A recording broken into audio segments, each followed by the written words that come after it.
every Umaru here and across the world, know that our kingdom's future is not only bright today, it is luminous with possibilities.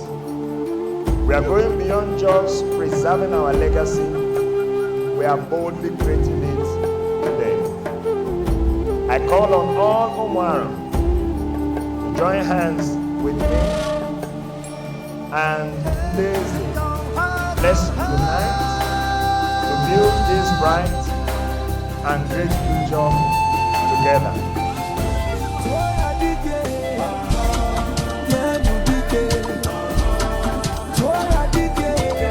This is Aro cultural attire, and I'm an Ikemba Aro awardee today. You can see the Omuaru. It cannot be found anywhere else in the world except as gifted by an Aro romantic or an Aro man is wearing it. This is uniquely designed for us and is globally recognized, and I'm sure even in heaven it's recognized.